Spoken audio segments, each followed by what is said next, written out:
Vamos a dar inicio a nuestro programa Justicia Intercultural. Soy Aldo Atarama Lonzoy, juez superior de la Corte Superior de Justicia de Loreto. Y este es un programa de la Comisión de Justicia Intercultural del Poder Judicial. Hoy día tenemos como entrevistada a una de las personas que a nivel nacional guía el trabajo hacia las comunidades campesinas y nativas desde la Defensoría del Pueblo.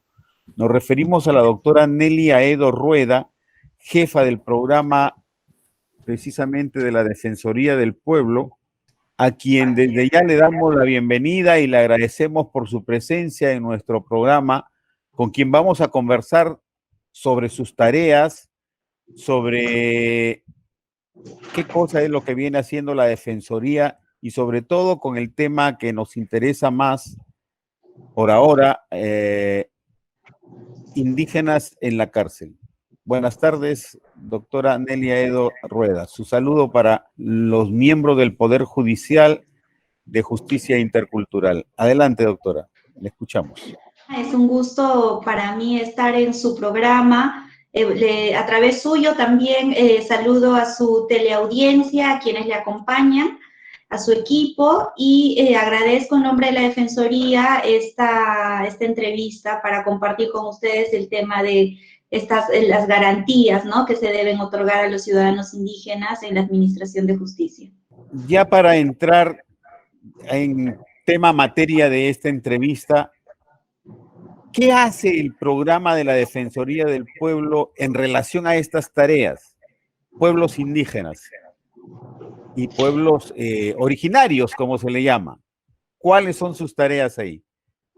En efecto, la Defensoría del Pueblo es una de las instituciones públicas que ha venido desarrollando una línea de trabajo a favor de los derechos de los pueblos indígenas, que ciertamente pueden ser nativos y originarios, ¿no? Nativos, las personas indígenas de la Amazonía, y en el caso de los pueblos originarios está vinculado hacia las comunidades de la zona andina. El rol de la Defensoría del Pueblo precisamente es la defensa de los derechos fundamentales de la persona y la comunidad, y como también la supervisión de las labores propias de la administración estatal.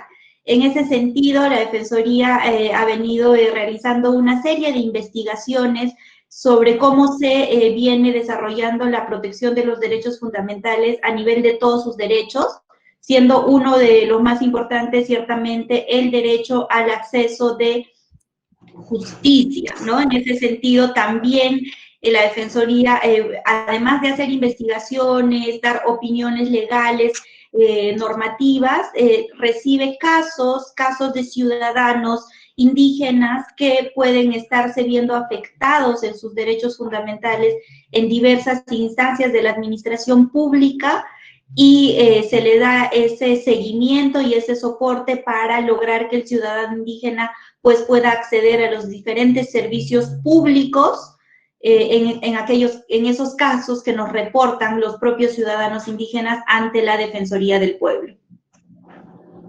Bien, esto quiere decir que nuestra Constitución nos habla de igualdad frente a las leyes, frente a la propia Constitución. Sin embargo, a su vez, en el artículo 2, inciso 19, nos plantea y nos dice que todo el mundo tiene derecho a su identidad, a hablar en su idioma. Esto, ¿cómo lo asume la Defensoría del Pueblo de manera concreta y objetiva? Usted lo acaba de mencionar, pero nos gustaría que lo desarrolle. ¿Cuál es ese contexto en el que las personas tienen que hacer valer su derecho a la identidad? Las leyes señalan, existen estos derechos y todos somos iguales. Lo cierto es que, lamentablemente, en el Perú, los pueblos indígenas todavía constituyen uno de los sectores de mayor vulnerabilidad, tanto para acceder a los servicios públicos como para hacer efectivo, por ejemplo, sus propios proyectos de vida. Dentro de esto, cobra especial relevancia que el Estado pueda garantizar el acceso de los servicios públicos para los pueblos indígenas, respetando sus derechos lingüísticos, ¿no es cierto? Y la Administración de Justicia no es ajena a esta obligación normativa que tienen los pueblos indígenas. ¿Qué quiere decir?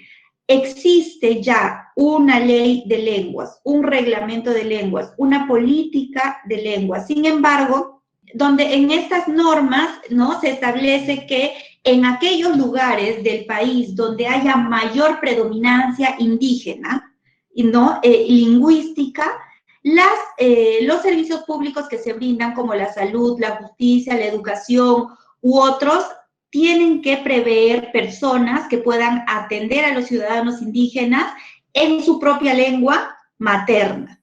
En el caso de la Administración de Justicia, para aquellos distritos judiciales en los que haya necesidad de que una persona indígena tenga que acudir al sistema de justicia ordinaria, ¿no es cierto?, es importante y es necesario que el Poder Judicial cuente con esta capacidad de ofrecer su servicio con enfoque intercultural. ¿Qué quiere decir? Que si el magistrado que está viendo el caso no domina, digamos, esta lengua originaria, porque también es complicado que se pueda dominar la variedad de lenguas que tenemos en el país, pero sí se debe prever por lo menos un intérprete o un traductor que pueda hacer valer, digamos, o hacer entender en su propia lengua la materia de lo que se está discutiendo en este proceso judicial donde está implicado el ciudadano indígena.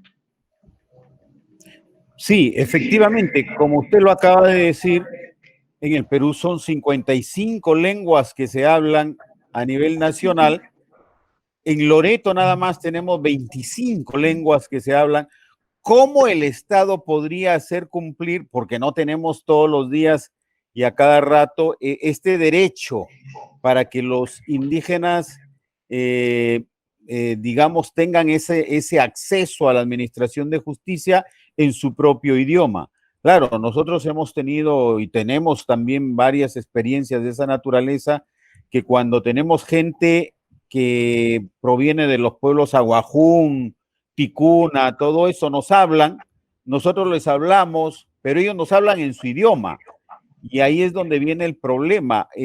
Algunos hablan un poquito de castellano o hablan castellano, y entonces algunos jueces dicen, no, este habla castellano, ya, se terminó el asunto. ¿Qué le parece a usted eso de sí habla castellano y por lo tanto no hay ningún problema, vamos a seguir todo en castellano?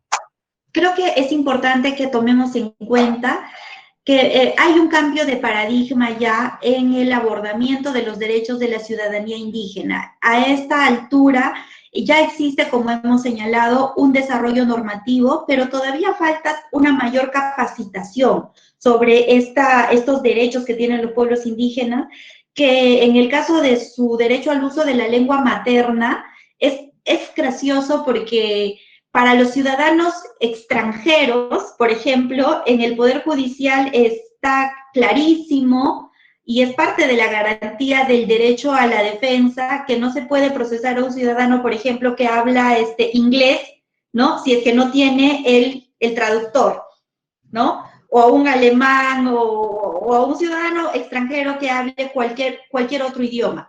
En el caso de los pueblos indígenas, es la misma situación, como dicen, ¿no? A igual situación, a igual hecho, se tiene que aplicar también ahí un trato que responda a la protección de sus derechos, tanto de los ciudadanos extranjeros como de los ciudadanos indígenas. Pongo el ejemplo del ciudadano extranjero porque creo que ahí los jueces lo tienen muy claro, ¿no? Si tengo un procesado extranjero, es claro que tengo que hacer las coordinaciones administrativas para que a este ciudadano le den el intérprete, le garanticen el intérprete en su lengua, ¿no? Sin embargo, como bien lo ha señalado doctor Aldo, todavía tenemos que seguir trabajando en la capacitación y la difusión de estos derechos para los pueblos indígenas, concretamente los operadores de justicia, en cuyas zonas existe una mayor posibilidad de que los ciudadanos indígenas accedan. No es lo mismo poder expresarse con naturalidad en tu lengua materna a hacerlo en una segunda lengua, donde las capacidades para que podamos expresar nuestras preocupaciones, nuestros pensamientos y ejercer el derecho a la defensa disminuye sustantivamente cuando nosotros no dominamos a plenitud el idioma en el que nos están tomando nuestra manifestación. En ese sentido, se debe respetar este uso a la lengua materna desde la sede policial, o sea, desde las diligencias policiales, fiscales, ¿no? Es importante que se tenga esta conciencia, porque también si no se garantiza en estas etapas preliminares, en los casos, por ejemplo, que tienen que ver con procesos penales, donde puedan estar implicados o imputados ciudadanos indígenas, si en las primeras etapas de la investigación no se garantiza el derecho a que este ciudadano indígena pueda hablar en su lengua, podría estarse también cometiendo algún tipo de injusticia fuera de que no se estaría cumpliendo con la ley. El artículo 16 del reglamento de la ley de lenguas señala expresamente que las instancias de la administración pública, en aquellos lugares donde hay una amplia cantidad de ciudadanos, donde hay predominio de estos ciudadanos, tienen que hacer el esfuerzo para contar o con personal que domine las lenguas indígenas, y en el caso de que no haya este personal, con traductores, ¿no? Entonces, la naturaleza normativa es clara, lo que tenemos que avanzar es lograr un mayor presupuesto para tener intérpretes o traductores. Actualmente entiendo que la Corte Suprema ya cuenta con un listado de intérpretes y traductores indígenas en distintas lenguas que han recibido capacitación además en procesos judiciales. Pero esto hay que ampliarlo, porque hay 48 lenguas en el Perú, 48 lenguas indígenas originarias, ¿no? Y de diversa naturaleza. Entonces, Iquitos es la región que tiene una mayor cantidad. Y es importante que se den incentivos también para que los operadores de justicia puedan ir aprendiendo estas lenguas originarias, ¿no? Ahora, hay diversos cursos de capacitación que en la Administración de Justicia se realizan, ¿no? Diversos cursos de capacitación que anualmente los operadores de justicia pueden acceder.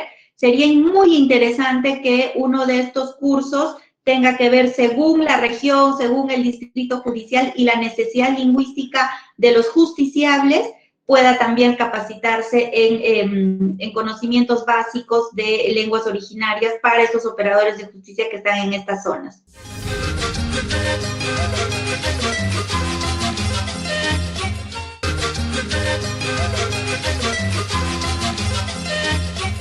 ¿Solo la lengua uno de los derechos a reconocer o hay otros más cuando hay que aplicar la administración de justicia a algún miembro de uno de los pueblos originarios? ¿Qué otros derechos se tiene que garantizar al interior del Poder Judicial cuando una persona del pueblo originario ha sido involucrado o está procesado, por ejemplo? Hay que considerar, por ejemplo, que todos, por el principio de igualdad, ¿no es cierto?, tanto ciudadanos indígenas como ciudadanos no indígenas, en principio, deben acceder al tema del debido proceso. Entonces, ojo, acá quiero que quede, digamos, sentado, que no es que los derechos de los ciudadanos indígenas dentro de los procesos solo sea el respeto a la lengua, ¿no? Sino que además de los derechos procesales que les asisten a todos los ciudadanos, como dentro de ellos, por ejemplo, el derecho al acceso a la justicia observando el debido proceso, los plazos razonables, el derecho a la defensa, ¿no?, a contar con una defensa, o en aquellos casos en el que no se puedan asumir, por ejemplo, los costos procesales, también se puede pedir el auxilio, ¿no?, el auxilio judicial para que no haya este pago de algunos costos que pueda haber dentro del proceso. Por otro lado, a nivel de garantías, digamos, de pertinencia cultural, hay casos en los que, sobre todo en los procesos penales de ciudadanos indígenas que se vean implicados en procesos penales o imputados, va a haber la necesidad de, en algunos de estos casos, realizar peritajes antropológicos, ¿no? O informes antropológicos, que es una herramienta al cual el magistrado recurre o debe recurrir para aquellos hechos, por ejemplo, en los que, de acuerdo a la cultura de un ciudadano indígena, el hecho que se le esté imputando a la persona como ilícita no es reconocida culturalmente por esta persona indígena como un hecho ilícito. Es decir, para ellos, en su comunidad, ¿no? Esta sanción que se le está atribuyendo no necesariamente configuraría como una acción no permitida por el ordenamiento, ¿no? Entonces, en esos casos es importante que se puedan realizar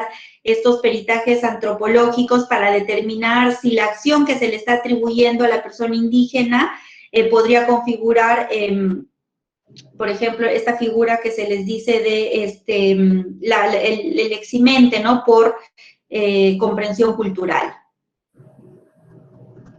Pero el tema, justo hace algún tiempo, o cuando apareció el nuevo Código Procesal Penal, se puso muy de moda este tema de Error, el ¿no? error de tipo culturalmente condicionado. Para ellos no es un error, es su forma de vida, es, digamos, lo que pasa cotidianamente en su comunidad.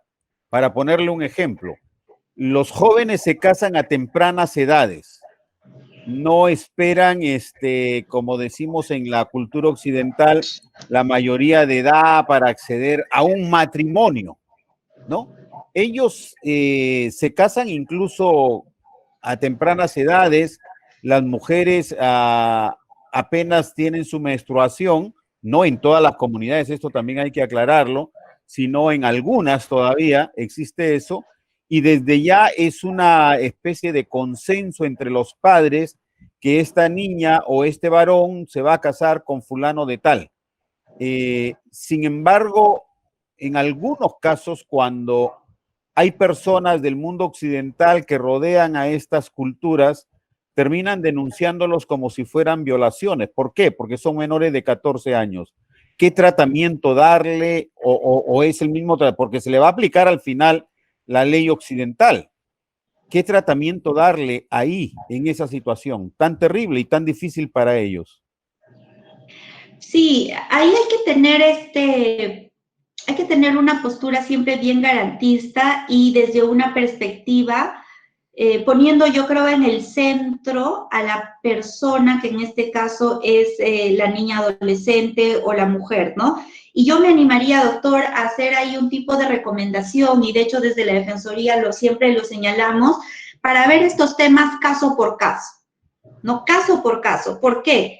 Porque si bien hay algunos casos donde se configura lo que usted ha señalado y de ambas partes, tanto el varón como la mujer, pueden ser unos años menor, pero están de acuerdo, ¿no es cierto? No hay una obligación, no está yendo esto contra la voluntad de las personas implicadas en este matrimonio. Entonces, ahí hay que hacer, ahí vale la pena pues el tema del peritaje ciertamente para ver estos temas, ¿no? Sin embargo, también es cierto que a veces se utiliza en algunos casos como un pretexto esta figura para ocultar lo que verdaderamente son violaciones sexuales. Entonces, el hecho de reconocer, esto quiero decirlo con toda franqueza, digamos, y es importante, el hecho de reconocer los derechos culturales de las comunidades no implica desconocer los derechos de las mujeres indígenas o de las niñas indígenas, ¿no? Y aquellos casos donde haya plenamente conciencia de que hay una violación sexual tiene que ser sancionada como tal, ¿no? Y son temas en los que las propias mujeres indígenas vienen luchando desde adentro, ¿no? Desde adentro, desde las comunidades, ¿no?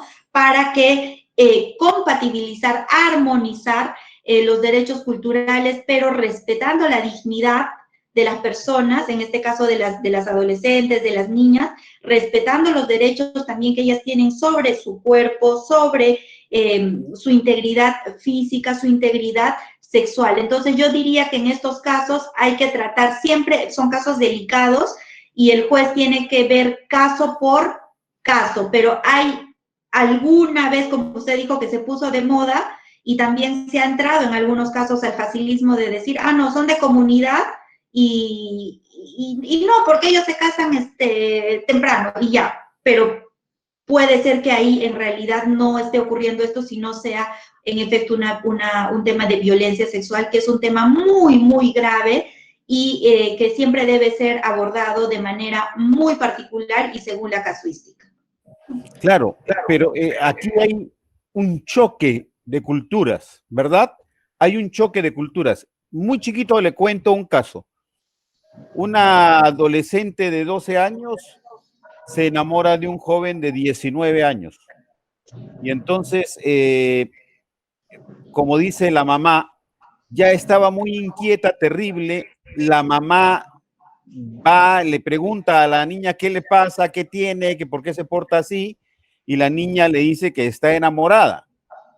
La madre, bueno, conversa con ella y ¿quién es el enamorado, el pretendiente? Un joven de 19 años. ¿Qué hace la madre? Va, habla con los padres del joven, y la entrega a la niña, a voluntad de ella. La entrega a la niña pasa a formar parte de la otra familia, indudablemente, para que inicie una relación de pareja con este joven. A los 13 años, sale en estado de gestación la menor. Los padres del joven de 19 años la llevan a la posta más cercana de la ciudad donde ellos vivían. Y ahí el médico dice 13 años, violación. Y entonces se inicia el proceso de denuncia. Al joven de 19 años lo denuncian por violación, a los suegros, como decimos nosotros, los denuncian por complicidad de violación, a la madre de la menor también por complicidad de violación. ¿Qué le parece este caso? Definitivamente hay que ver caso por caso, ¿no? En ese caso podría estarse configurando, pues en efecto, o sea, como le digo, sí hay aceptación de las personas. Esto es, digamos, se tiene que demostrar en una investigación seria, ¿no? No hay síntomas de violencia, etcétera, de esto. Son aspectos que tienen que ser evaluados por el juez y ver la pertinencia cultural también de estas acciones, ¿no? Pero también hay que dejar sentado que no se debe recurrir a esta figura para todos los casos, sino que la casuística debe responder o el proceso debe responder a los hechos que están en el proceso y que tienen que ser debidamente investigados, siempre poniendo de realce los derechos de la posible o la presunta víctima, que en este caso puede ser una menor. Claro, el tema es que juzgamos desde el punto de vista occidental. Y el tema es que cuando llegó ese caso, bueno, llegó a la sala después de 8 años, cuando ya la menor tenía 20 años, seguían viviendo juntos. Claro. Tenían ya no un hijo, sino tenían 2 hijos y era toda una familia. Y era una familia. Sin embargo, la acusación decía 25 años de pena privativa de libertad para el imputado y a la familia de él, en calidad de cómplices y cómplices primarios, también 25 años, y también para la mamá de la menor, 25 años de pena privativa de libertad. Lo cual, desde nuestro contexto y desde el punto de vista justamente de la aplicación, claro, tuvimos que valernos de pericias antropológicas y toda una serie de cosas, pero nos parecía absurdo una persecución durante 8 años a una formación de una nueva familia. El derecho occidental puede ingresar de esa manera al sistema de vida de los pueblos originarios así. Son casos muy particulares, ¿no? Y dolorosos y dramáticos muchas veces. Lo que hay que distinguir es una unión natural de una unión impuesta, ¿no? Hay casos en los que puede ser una realidad muy distinta y el juez tiene que...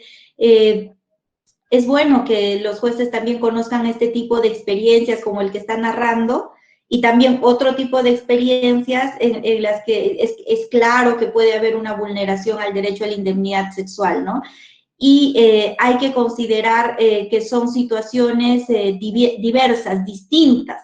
Ahora, es importante saliendo, digamos, de esto, que las propias niñas, adolescentes, mujeres indígenas, cada vez más van reclamando poder acceder a sus derechos, por ejemplo, educativos, sexuales, ¿no es cierto?, dentro y a recibir información pertinente sobre estos temas. Eso también es sumamente importante y es uno de los temas también que siempre se trata de impulsar, porque las tasas de embarazo adolescente muchas veces suelen ser muy altas en población indígena amazónica, ¿no? Y eso es preocupante también porque ahí hay una frustración del proyecto educativo en diversas oportunidades de la madre, en este caso adolescente, ¿no? Que ya no puede concluir sus estudios secundarios y luego se genera una situación a futuro de desprotección económica porque ya no se puede, muchas mujeres indígenas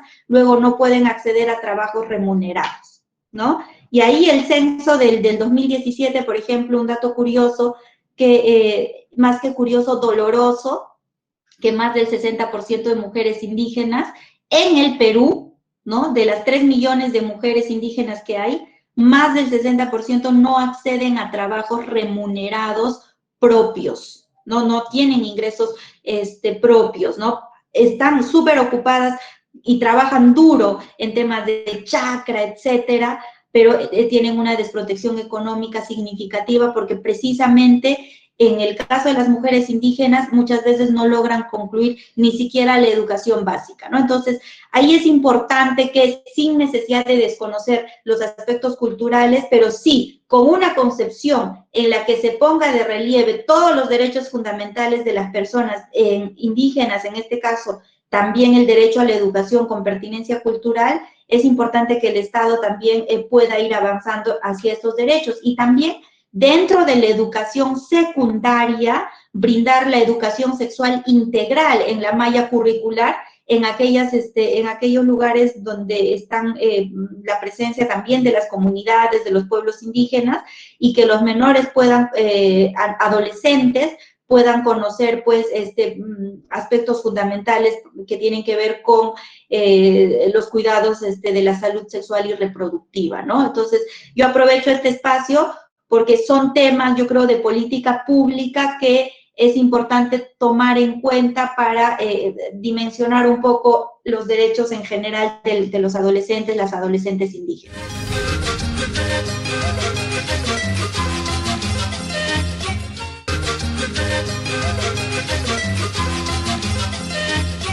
No en todos los pueblos originarios o amazónicos, por ejemplo, se dan estas figuras de que se casan a tempranas edades. Hoy ya están reivindicando, como usted bien lo acaba de decir, las propias jóvenes ya tienen acceso a la educación, ya tienen perspectiva de vida mayor y ya en las comunidades, sobre todo más cercanas a la ciudad, ya no se produce este nivel de matrimonio a tempranas edades. Eso también hay que decirlo. Pero también esto tiene que ver con la administración de justicia que existe al interior de estos pueblos, porque una violación que se produce al interior de los pueblos indígenas, como tal, como hecho de violación, son sancionados drásticamente, fuertemente, incluso en algunos va más allá de los simples castigos o de reparar el daño, incluso hasta se pone en riesgo la vida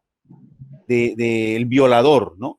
Entonces, ahí es donde hay que plantear también que no es tan fácil cometer una violación al interior de un pueblo originario, porque nosotros hemos tenido otro caso de una persona que está siendo acusada de violación y fue detenida por los agentes policiales, entregada al Ministerio Público, al Poder Judicial, y está en la cárcel. Y nos enteramos después que mejor es que estaba en la cárcel antes que esté fuera, porque la otra familia lo buscaba para quitarle la vida. Entonces, son situaciones bastante complicadas y difíciles. Esto tiene que ver con la pregunta que le voy a hacer. ¿cómo se debe considerar esta administración de justicia de los propios pueblos indígenas para su propia gente cuando tienen sanciones bastante drásticas como las que le acabo de mencionar? Es una pregunta muy importante y me permite además compartir con sus teleaudientes, ¿no? Con su teleaudiencia, que en el Perú ciertamente estamos, normativamente se reconoce el pluralismo jurídico, ¿no? El artículo 149 de la Constitución señala que en aquellas comunidades campesinas y nativas, ¿no?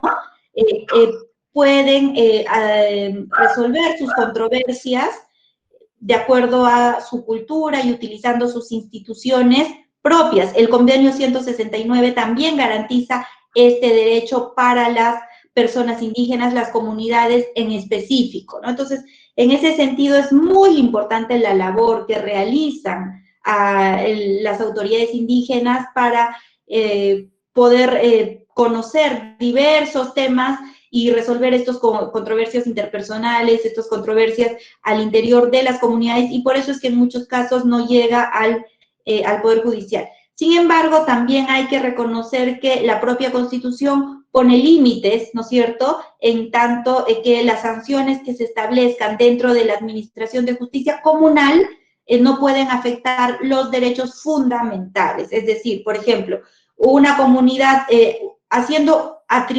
uso de su atributo a la justicia o a la jurisdicción comunal, no podría decidir, por ejemplo, vamos a irnos al caso más extremo, ¿no? Terminar con la vida de una persona, ¿no? Porque eso está proscrito, ¿no? Eso es un atentado directo al derecho a la vida y no está permitido en ningún ordenamiento, ni en el ordinario, ni en cualquier otro ordenamiento normativo de administración de justicia, porque el primer derecho es el derecho a la vida, ¿no? Es el primer derecho reconocido, así como la integridad personal. Entonces, son temas donde ciertamente se debe trabajar mucho los sistemas de justicia, en estas escuelas de justicia intercultural, donde hay muy buenas experiencias, por ejemplo, a nivel de cortes superiores. Conocemos el trabajo de la Corte Superior de Justicia del Cusco, donde en diversas oportunidades se producen encuentros de jueces de paz con líderes comunales, con autoridades del sistema judicial. También invitan a otros operadores de justicia, ¿no? Fiscales, policías. Entonces, en estos espacios se puede también conversar de este tipo de sanciones, de este tipo de, digamos, de retroalimentación, porque creo que hay que ser muy respetuosos también, ¿no? A veces solo se dice capacitar a los pueblos indígenas, pero también los operadores de justicia del sistema ordinario, cuando tienen un encuentro con los líderes indígenas, aprenden, ¿no?, del sistema comunal. Entonces, ahí hay una retroalimentación y una coordinación que se debe dar para evitar que las sanciones que se impongan dentro del sistema de justicia puedan, digamos, terminar en sanciones que luego pueden perseguir a las personas que han aplicado la justicia comunal. Entonces, son temas importantes, pero en cuanto a temas muy difíciles como la violencia sexual, nos falta muchísimo, muchísimo la difusión de derechos, sobre todo en comunidades de la Amazonía. Hay una diversidad de situaciones, ¿no? Hay comunidades en las que ciertamente se pueden dar sanciones drásticas, y hay otras comunidades donde también, por ejemplo, se ha visto que la víctima no accede ni en la justicia ordinaria ni en la justicia comunal a que se le pueda satisfacer su derecho al acceso a la justicia, porque hay algunos estatutos de las comunidades que dicen, en el caso de violencia sexual, se le pone una pena económica, ¿no? Pero, y es una forma también de resolver un conflicto, pero esto, desde la perspectiva de la víctima, pues no se ha logrado, ¿no?, realmente una sanción, o a veces hay como alejas también al agresor, ¿no?, de la víctima. Entonces, es una situación muy dura, pero hay que ir trabajando. Hay muchos líderes indígenas muy importantes que realizan una labor fundamental para resguardar en general los derechos de la población, y creo que con ellos es con los que el Poder Judicial el poder, el Ministerio Público se debe ir coordinando para ir resolviendo estos casos. Pero doctora, el asunto estriba en que hay este choque de culturas. Y cuando hablamos de choque de culturas, estamos hablando incluso de choque de procedimientos, de choque de las sanciones. Nosotros tenemos la invención de las cárceles desde la Revolución Francesa como sistema, vamos a decirlo, ¿no? Pero ellos no han inventado algo que no sea los aspectos físicos, por ejemplo, ¿no? Entonces, o los sistemas ronderiles que comienzan a trabajar, el trabajo también en sí, que claro, para ellos lo consideran un castigo o sirve para retribuir a la víctima, porque ellos lo que buscan básicamente es la retribución del daño ocasionado. Sin embargo, cuando ellos caen en el sistema occidental, las sanciones se convierten en terribles para ellos. Por ejemplo, acá tenemos ticunas, chayagüitas, cocama, cocamilla, que están presos en el penal. Y en algunos momentos se les pregunta a ellos qué has hecho y no pueden explicar, no entienden. Y muchos casos donde se les han puesto altas penas, tampoco las entiende. ¿Cómo hacer y enfrentar ese choque? Sobre todo ahora que tenemos un código penal cuyas penas, no sé, ya cadena perpetua existe en varios delitos y en el delito de violación de la libertad sexual también. Entonces, ¿qué hacer con estos indígenas que han caído en el sistema a raíz de algún delito y el tema de proporcionalidad de la pena? Es un tema muy difícil, muy complicado, en el que sin duda las respuestas fáciles no existen, ¿no? Lo que sí debemos dejar en claro es que muchas veces los ciudadanos indígenas dentro de los procesos judiciales en los que han estado implicados no se les ha garantizado de manera adecuada los derechos lingüísticos, para empezar. Entonces, ahí hay un tema muy importante, ¿no? En el tema de las sanciones, de la propia defensa que muchos de ellos hayan podido ejercer, y se tiene que ver estos correctivos para que no ocurran la falta de respeto a una adecuada defensa, vulnerando estos derechos. En cuanto a la imposición de las penas, ciertamente cuando hay un ilícito penal que deba ser sancionado por la justicia ordinaria y esté implicado un ciudadano indígena, por ejemplo, el convenio 169 de la OIT, que es esta norma que comentábamos, señala que el Estado debe preferir penas distintas al encarcelamiento, en tanto ello sea posible, porque precisamente el desarraigo de un ciudadano indígena fuera de su comunidad, ¿no? Y en condiciones tan graves como el encierro, ¿no? Generan pues una afectación significativamente mayor de la que ya se le puede imponer a un ciudadano que, digamos, no es parte de una comunidad ancestral, ¿no? Entonces, estos temas sí es bueno que en el ordenamiento jurídico puedan evaluarse, considerarse y irse modulando, porque sí hay casos en los que el ciudadano indígena tendrá que recurrir a la justicia ordinaria, ¿no? Entonces, Aedo, pero es un tema de aplicación, sí. Doctora Edo, la cuestión del tema de penas es bastante importante e interesante. Actualmente tenemos en algunos departamentos, como por ejemplo Puno, una cantidad considerable de tanto aymaras como quechuas en prisión. En Huancavelica nos decían que hay un 80% de la gente que está en los penales que son quechohablantes. En Loreto tenemos 120 personas de diferentes grupos étnicos originarios, y de igual manera en Junín, es decir, en todos lugares encontramos todo eso, pero que han sido sancionados a altas penas porque así están establecidas en el Código Penal. ¿qué hacer frente a situaciones de esa naturaleza? O sea, los jueces occidentales somos formados en aplicación de la ley, mientras que en el sistema de vida indígena originaria es reparar el daño.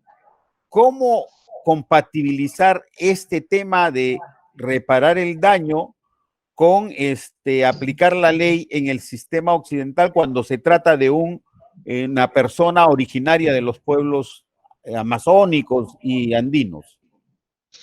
Hay ahí un reto para el propio Poder Judicial, para la propia Fiscalía, son temas que se tienen que ver, que lamentablemente no se ha avanzado, por ejemplo, en el desarrollo de la ley de coordinación, ¿no? Desde el 93 hasta la fecha, más de 20 años. ¿Cuántos años han pasado? ¿No? Más de 20 años en las que todavía el Poder Legislativo está en deuda de la emisión de esta ley de coordinación, en el que ciertamente podrían esbozarse algunos principios, algunas acciones, algunas medidas para abordar estos temas que usted señala, ¿no? Entonces, hay una invocación permanente para que, existiendo ya incluso proyectos normativos que ha presentado el Poder Judicial, lamentablemente no se han podido poner de acuerdo en el legislativo. Y como vemos, esto no solamente es una omisión, una falta, una responsabilidad que la Constitución demanda, porque ahí señala, ¿no? Será desarrollado, ¿no? La coordinación, ¿no? Será desarrollada, pero hasta ahora no se ha desarrollado, y esto puede impactar y afectar gravemente en la vida de muchas personas, en este caso indígenas.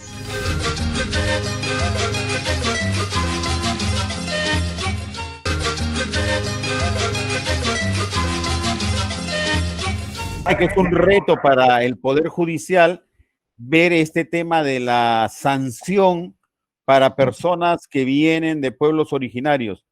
Pero insisto en la pregunta, hay una desproporción tremenda de los casos que hay en el Código Penal. Penas que van entre 8, 10, 12, 15 y cadena perpetua. ¿Qué hacer frente a una situación de esta naturaleza, a una realidad concreta hoy, hasta que salga la ley de coordinación? Va a pasar mucho tiempo, creo, por lo menos, pero ¿qué hacer hoy? Los jueces, ¿qué debemos hacer? ¿Cuál sería la recomendación de la Defensoría del Pueblo cuando uno tiene que sancionar a una persona que viene de los pueblos originarios? El caso tiene que responder a una investigación rigurosa, y como señala el convenio 169, para la imposición de las penas se tiene que considerar la naturaleza de indígena de la persona, ¿no? Su condición de desarraigo que se pueda generar. No se puede dejar de, cuando haya un delito cometido grave, gravoso, ¿no? Sin duda,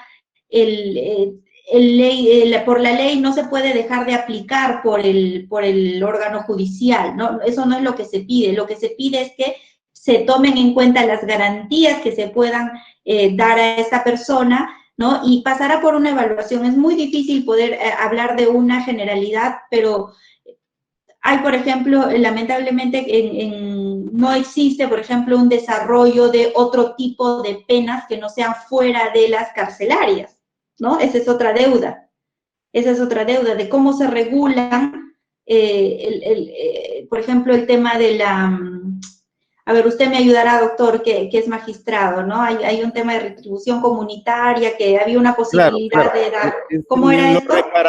Lo reparatorio, reparar el daño, o sea, función... Sí, no. Ahí el Código Penal señala que en algunos casos, sobre todo cuando eran faltas, me acuerdo, en algunos casos que no corresponda la privación de la libertad, podía imponerse a trabajo comunitario. ¿Se acuerda? Sí, ¿no? Claro. O sea, es la conversión. ¿Cuánto se aplica esto? A sistemas comunitarios. ¿Cuánto se aplica esto? ¿No? ¿Cuánto se aplica esto? O sea, ¿cuántos jueces lo aplican? ¿Dónde está regulado esto? ¿Cómo está normado? Entonces, son omisiones importantes que se deben abordar, porque ciertamente no ayuda tampoco tener un sistema draconiano donde luego no se cumple con este rol de poder, una vez que se sanciona a la persona y paga sus culpas, poder reinsertarla a la vida social, ¿no es cierto? Porque ya hay sentencias que pueden exceder, etcétera. Entonces, son temas, yo creo que exceden un poco solamente la mirada intercultural y hay que abordarlo desde una perspectiva procesal más amplia y que tenga que generar un debate serio, pero lo cierto es que no es usual que los jueces, pese a que tienen esta posibilidad de imponer en algunos casos estos trabajos comunitarios, me parece que no se utilizan. No sé si, salvo usted, que tenga una información distinta. No, sí, efectivamente hay poca utilización incluso en el mundo occidental, para los propios occidentales, menos para indígenas. El asunto estriba en que, le decía, esa formación del juez occidental bajo el principio de legalidad quiere aplicar la ley y el código penal. Con estas penas tan altísimas, muchas veces es casi imposible aplicar trabajos comunitarios cuando son delitos de mediana lesividad, vamos a decirlo, ¿no?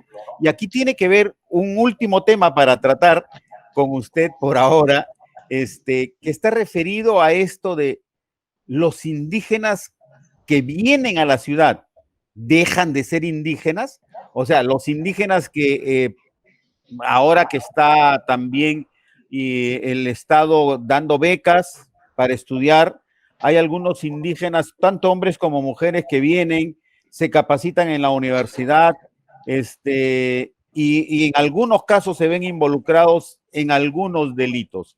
La pregunta es, ¿el indígena que llega a la universidad deja de ser indígena y hay que aplicarle ya el sistema occidental tal y conforme está en nuestro Código Penal? ¿O también hay que tener ciertas, bueno, consideraciones hacia él? La persona indígena y cualquier persona no pierde su identidad cultural, su derecho a la identidad cultural, además, por el hecho de trasladarse de su lugar originario, ¿no? No pierde la condición. E incluso cuando podamos vestirnos de otra forma o acceder a la tecnología o tener mayores estudios, ¿no? Le pongo un ejemplo muy sencillo. Cuando nosotros viajamos, por ejemplo, nos vamos a Rusia, cualquier persona peruana, ¿no? Ya, por estudios me voy a Rusia. Entonces ya, aprendo a hablar ruso. Me visto como los rusos, porque si vivo allá, un poco tengo que vestirme más o menos abrigándome bien, porque hace frío, tengo que adquirir un poco lo que hay, porque eso es lo que hay allá.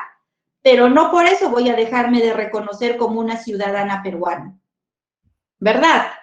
¿No? En el caso de las personas indígenas, de igual manera, las personas indígenas pueden salir de sus comunidades por necesidad laboral, por necesidad de estudios, por necesidad familiar, para hacer un trámite, a veces por desplazamiento forzado, ¿no?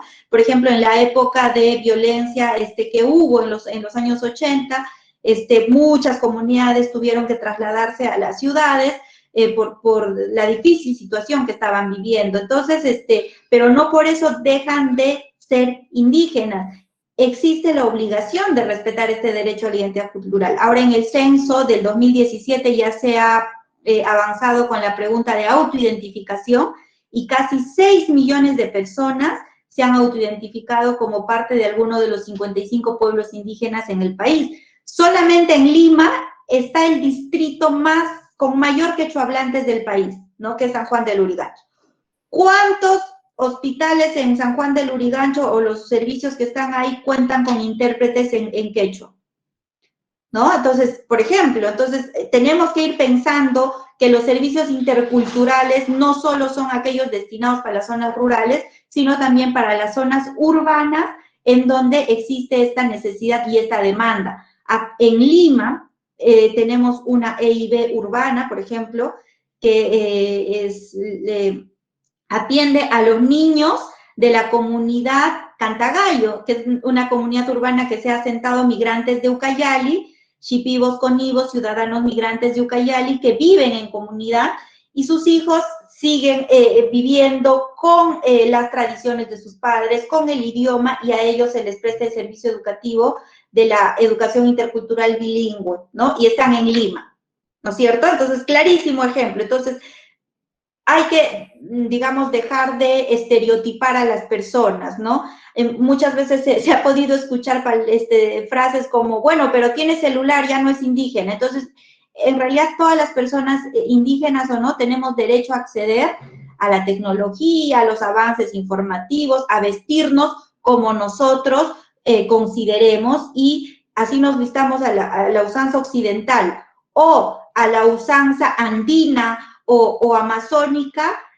Esto debe ser respetado por la ciudadanía, ¿no? Y luchar también contra ese gran flagelo que es la discriminación, que hoy por hoy todavía existe mucho trabajo por hacer en concientizar estos temas en la sociedad en general. Y el aspecto educativo, yo creo que es importante que en la currícula del sector educación, no solamente en aquellos establecimientos o instituciones educativas donde hay indígenas, sino en todos, debe generarse la conciencia de que somos un país pluricultural, multicultural, que existen diferentes culturas y que cada una de estas son valoradas, deben ser valoradas porque son valiosas. Cada cultura es valiosa, sus hablantes son valiosos, las personas, por el hecho de ser personas, ya tienen estas prerrogativas, y el resto debe, la sociedad debe, digamos, no estigmatizarlas, sino por el contrario, sentirse orgulloso de que tenemos un país en el que pues se presenta una diversidad de culturas que contribuye a la gastronomía, contribuye a diferentes temas de los que nos sentimos orgullosísimos, ¿no? Incluso en el tema del arte, las danzas, etcétera, pero a veces no hay esta comprensión ya cuando pasamos al plano de los derechos. Entonces, esto también es un trabajo importante a nivel del sistema de educación, yo creo, para ir yendo cada vez más hacia una ciudadanía respetuosa de los valores y de las culturas, ¿no? Doctora Nelly, muchísimas gracias por esta entrevista. Antes de terminar, quisiera preguntarle si es que la Defensoría tiene alguna propuesta para indígenas en la cárcel.